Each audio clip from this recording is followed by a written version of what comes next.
Today we'll be discussing understanding other minds. So in this case, little Jakey calls Grandma on the phone. And he says, "Hey Grandma, look at it, look at it." Little Jakey's looking at a cookie, and he can see the cookie, but Grandma can't. So she's confused about what it is.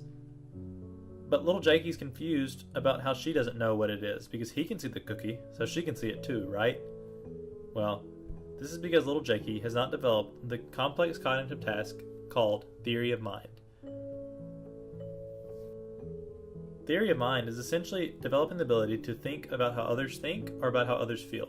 So in this case, Jakey would have to realize that Grandma's brain was separate than his, and that she may not think or feel the same things he's feeling. We take this for granted, but this is actually a very complex task, and it's not all animals have it. This is actually unique to only a few mammals.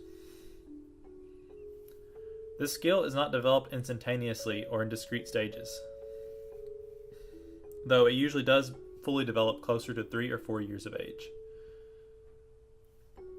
The skill is continually developed throughout our development, though, even after 3 or 4 and deep into our adolescence.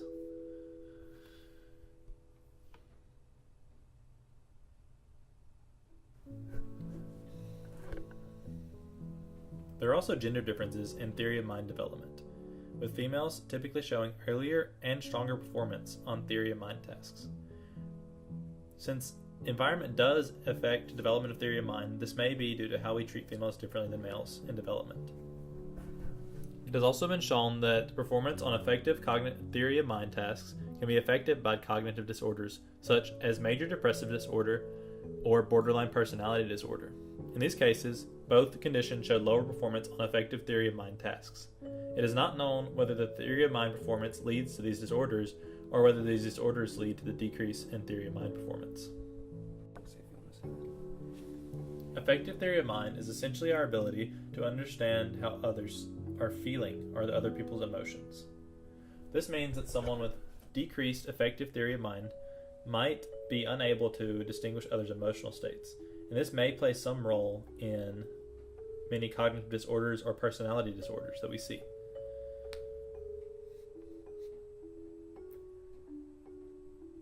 On the other hand, cognitive theory of mind focuses more on thinking of others' mental states and how they would probably think about or approach a problem given the information that they have.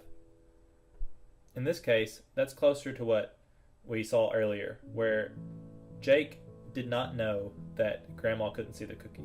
If he had properly developed cognitive theory of mind, he would have understood that she couldn't see the cookie and therefore did not know what it was, and he probably would have clarified that it was a cookie. This is a skill we use almost every day in our lives when interacting with others.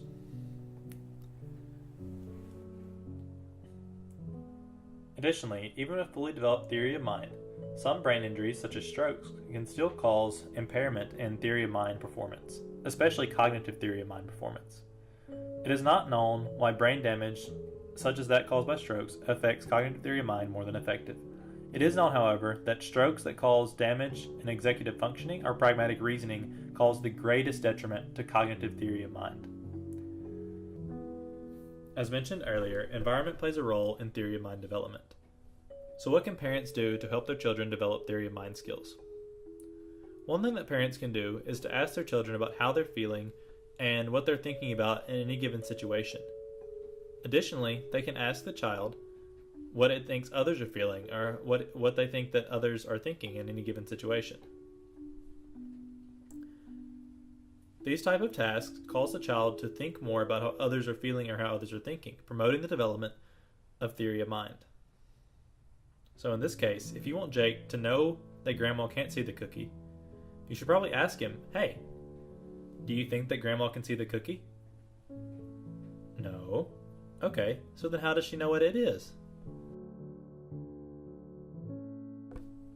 So next time little Jake is talking to Grandma, he maybe will understand that his mind is different than hers, and then she'll understand that his little brain is only just developing, and that with time, he'll be able to understand other minds like she can.